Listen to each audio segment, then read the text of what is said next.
Tell me your name. My name is Sek. Where you from? Somalia? Yeah, I'm from Somalia. Somalia or Somaliland? No, Somaliland. I'm from Somaliland, originally from Somaliland. What countries border Somalia? Somaliland or Somalia? I don't want to get too political, but they're the same country, you know what I'm saying? We'll say Somalia lands. Somalia, Hargeisa city. What's around it? Around? Yeah. I don't know, around. Somalians claim that they are not black. Wallahi, I'm not black. Wallahi, I'm not black. So what color you is? Bro, I'm Somali. I'm not black. What color are you? I'm not black. What's your color? What's my color? I'm brown. Bro, you're not black. This is you, bro.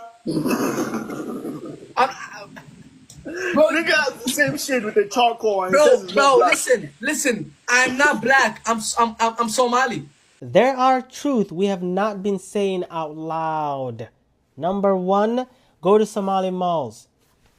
Cash only, no receipts. That's sus. We gotta say that out loud. Number two, Somali tax accountants. They say, oh, you have no taxes today. That's sus. We gotta call that out. What? Yeah. Somali trucking companies cutting corners. That's sus. Let's not do that. Appreciate that. Let me keep going. Yeah, helping each other lie on forms. Like it's some sort of community service we're doing to each other. What? Yeah. And recently I just saw a Somali sheriff, police officer, saying that he only serves the Somali community. What are you doing? You're an American.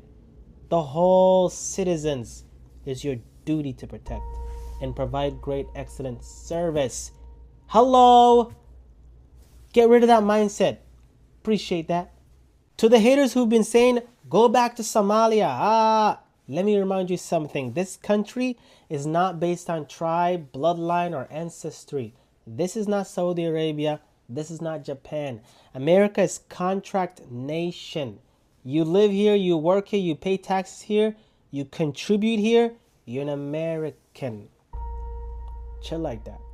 So the only way to push back on this hate is to lock in. That's it. Contribute, add value, and lock in. Be honest, raise your standard. That's the only way you push back on this. That's how you get respect. Chill like that. My Somali peeps, listen to me. Do not let anyone make you feel like you are accountable for the action of another Somali person. White people won't let that be. When a white person shoots up a school, all white people aren't responsible for that shooter. Why would we take the accountability for what another Somali committed? Do not accept it and do not blame our community. We are receiving a lot of hate right now, and I feel like it's something that every community that has come to America have been through. We're gonna make it on the other side.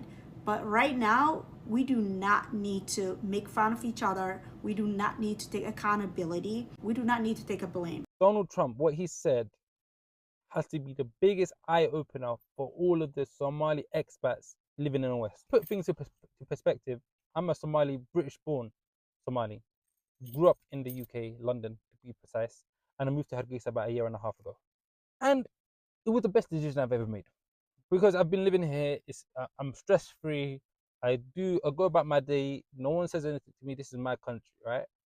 At the end of the day, this is my country. And this is the thing about us immigrants, we get caught up in building other people's countries. If I was an American, I would be straight away thinking about how to get back to Somalia, Somaliland, wherever you come from.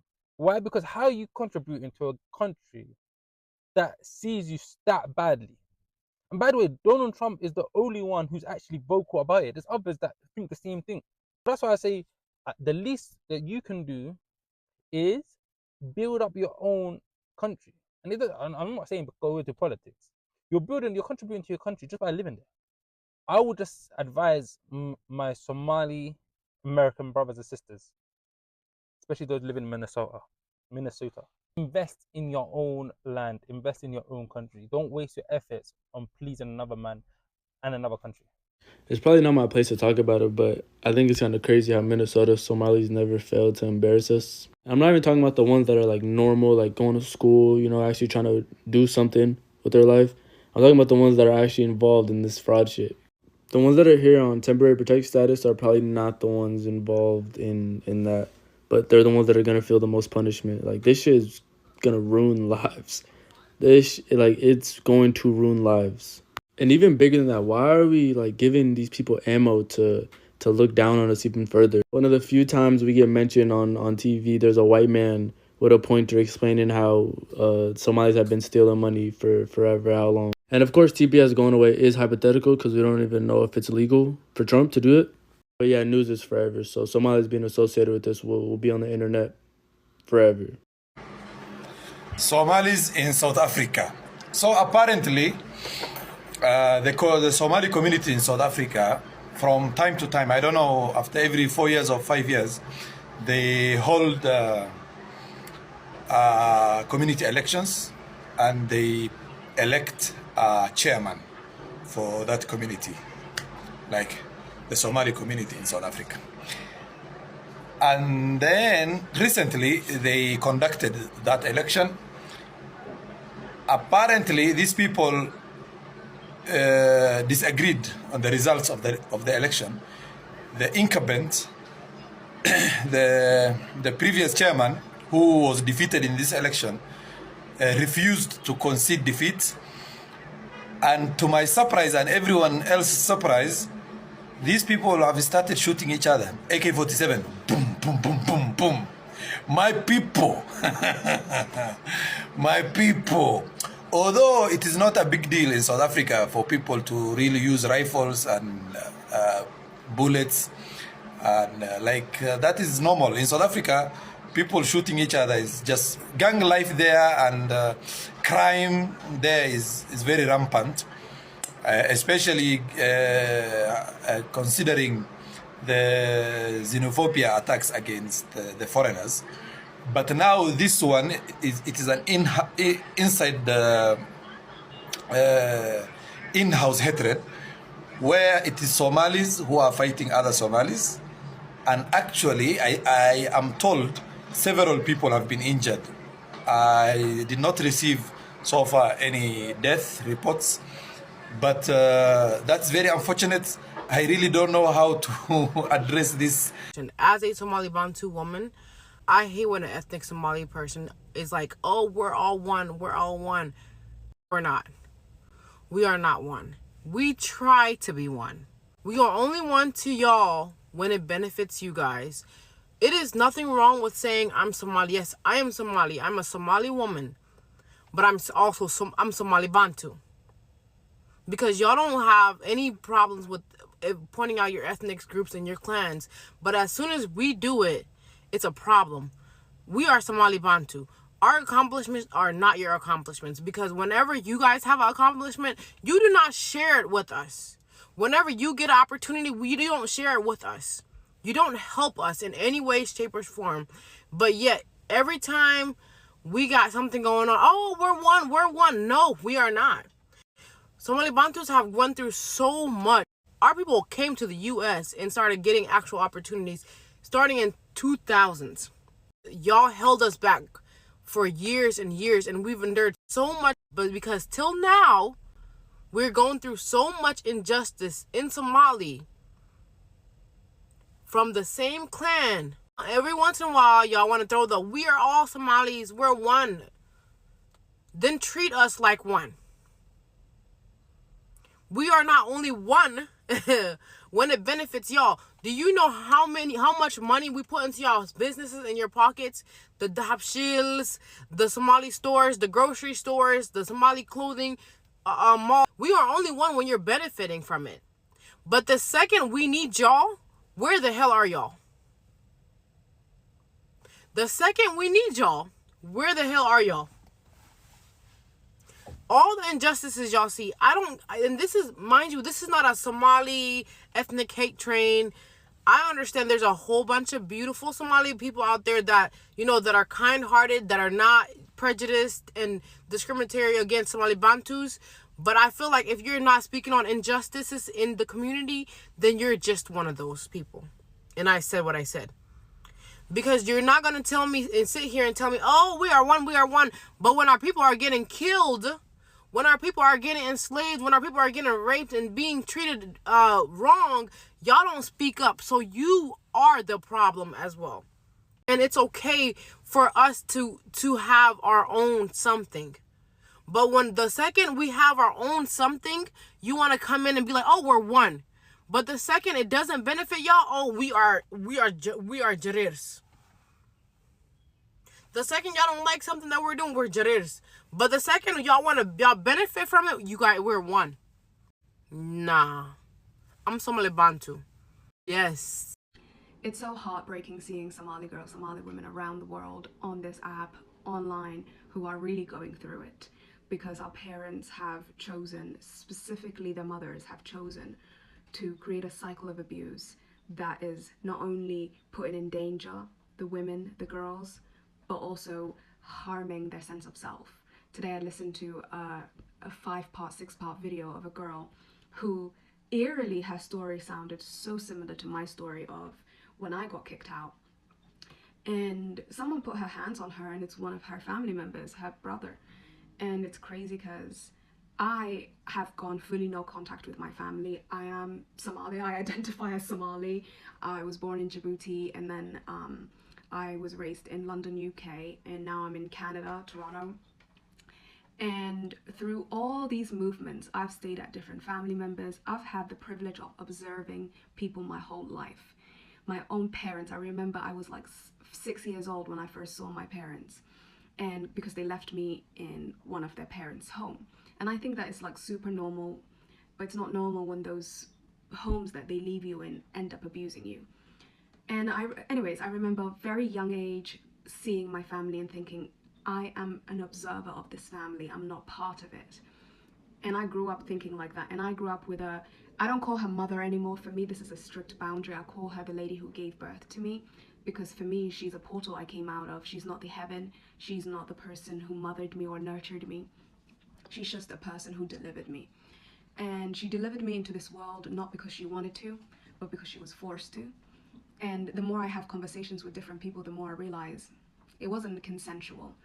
And a lot of women, especially their firstborns, none of it is consensual. Those men are sometimes 10+ years older than them. Sometimes they are gifted young girls. It is so icky, all of it. Anyways, I don't call her mother. I had to go get some water because it's going to be a long one. It might be in parts. So the reason I stopped calling the lady who gave birth to me mother is because when she had me, it wasn't out of her own accord. And growing up, she would call me things like ugly or monkey, danier. And I started thinking that this is not my mother, because she would tell me also that she found me in a garbage bin. So for a long time, I actually believed I was adopted or I was taken from a garbage. And come to find out, actually, eventually, when I reconnected with my brothers, they all had the same story. They all were stuck on that piece, because she also joked around that she found them in a bin too. But for me, I genuinely believed it because I grew up in a different country away from my siblings at different points in my life, like 3 times now. So the first time was between the ages of 2 to 6, and then the next age was between 13 to 23. And now I'm not living with them, so add another phase of my life, another decade too, almost a decade. All this to say, she was basically projecting her own insecurities and her own failed dreams, and the fact that she didn't have me because she wanted me to be born. It was not consensual, and I bared the brunt of it growing up, and how she treated me. Because when my little sister was born, eventually I found out I am from them, my parents, because when my sister was born, I noticed that she looks exactly like me. So I started thinking I'm actually from them because this kid looks exactly like me. Such a weird way to find out these are your parents. I don't know what your stories are, but that's when I figured out these 2 people are actually my parents, and I'm not the little princess that is going to be saved by her real parents and they're going to come and get her from this ditch. And a lot of people will tell you my upbringing, I should have been grateful because I had a house, I had food, and with the times growing up in Hargeisa and Djibouti, my family was quite well off, or at least middle class to me, and our standard of living was decent. So they thought, right now they still think I'm a spoiled little child who was taken to these foreign countries to get an education, to take care of her parents, but she's not doing that. But honestly, they were both, I had an emotionally unavailable man who contributed sperm. and I had an emotionally unstable lady who gave birth to me and delivered me, and that created me, the firstborn, the test subject, the person that they could toe the line between love and hate. And I have been this kid that basically just observed my family my whole life. So when I reconnected, when London deported me, that's another side story. I got deported from London, where I was staying with my aunt and grandma, had the best time of my life, had such a good household environment, and even though I was basically sleeping on a mattress that people would just basically put their feet on as if it was a welcome mat, I remember just hating where I lived, but now I'm grateful for it, because I was living in a house that felt like a family. I was never alone. I felt like I had community. Then to come to Canada and stay with my bio family, my 3 brothers and the lady who gave birth to me and my little sister, to this big house where people are not talking to each other and everyone is separated and silent, but standard of living is high. This huge house, 3 floors actually, basement, ground, and then the upper floor, just huge, but no healthiness was there. Like, there was no family vibe. And the living room, empty. You're not even supposed to be in the living room, the place where usually families connect. And I wanted to like play board games, watch movies. Nobody wanted to talk to me that much. And I'm thinking, these are my family. This is my bio family, and my 3 brothers, each crazy in their own way. We had the younger incel, we had the middle sheikh, and then we had the one after me who was like just properly al and wanted to be a rapper and shit. But you can tell they are all traumatized. I actually got out, and I'm so grateful I got out. I remember when I left, I was 13 years old, or maybe 12 when I left for London, and I remember crying every night at different houses I was at, because I didn't really enter London legally.